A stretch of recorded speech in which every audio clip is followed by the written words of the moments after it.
amigos, minhas amigas, caros alunos. Vamos dar continuidade à nossa segunda aula. Vamos passar pelo conceito histórico do ICMS. Bom, primeiro o conceito de imposto.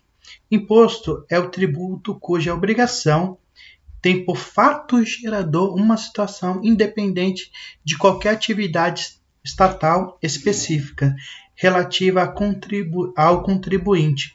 CTN 16.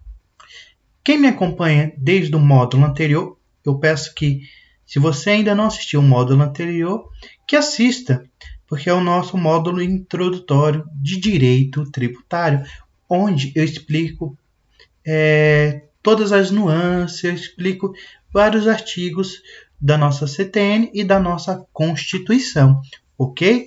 Vamos seguir? Vamos falar nessa aula sobre o conceito histórico do ICMS. Então, o ICMS é imposto sobre operações relativas à circulação de mercadoria e sobre prestação de serviços de transporte interestadual, intermunicipal e comunicação.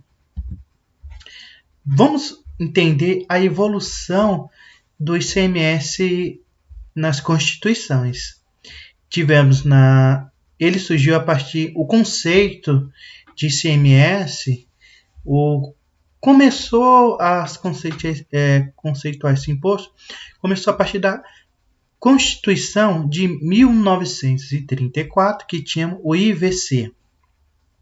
Depois, a Constituição de 1965, que tínhamos o ICM. E a partir da Constituição de 1988, passou-se, aliás, a vigorar o ICMS, que é Imposto sobre Circulação de Mercadoria e Serviço. Vamos lá. Falando sobre o primeiro conceito que tivemos, que foi na Constituição de 34.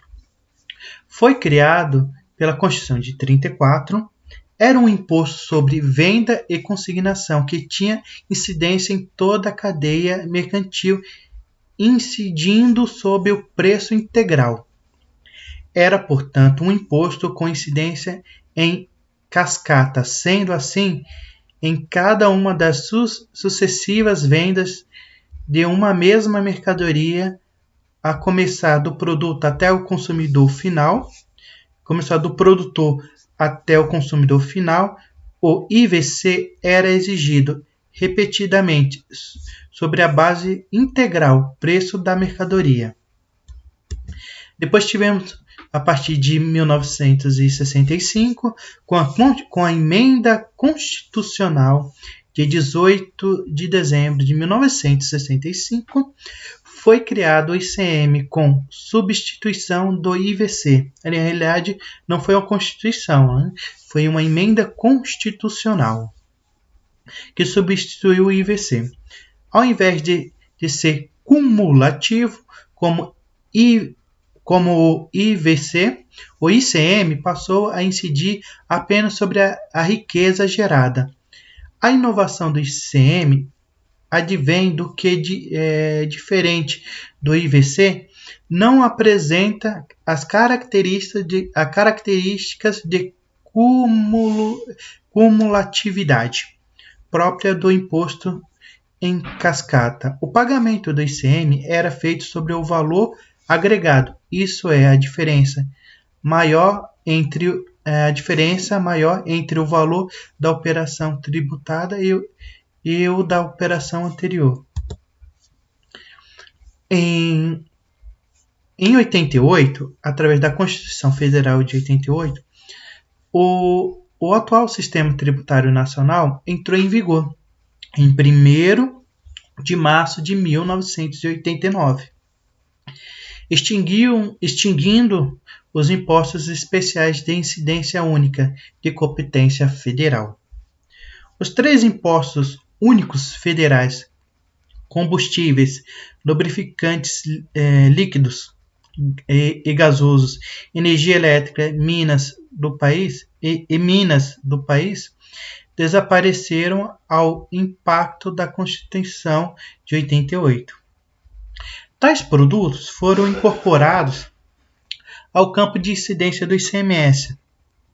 Já no artigo 55 que estudamos no primeiro módulo de Direito Tributário, no inciso 1b da Constituição de 88, ao estabelecer o campo de incidência do ICMS, nele incluiu as prestações de serviços de transporte interestadual e intermunicipal e de comunicação.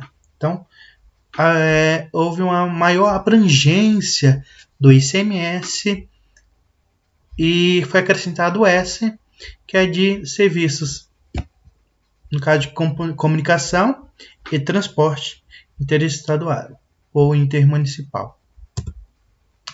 Bom, o ICMS na Constituição Federal trata no artigo do título 6 da distribuição do orçamento.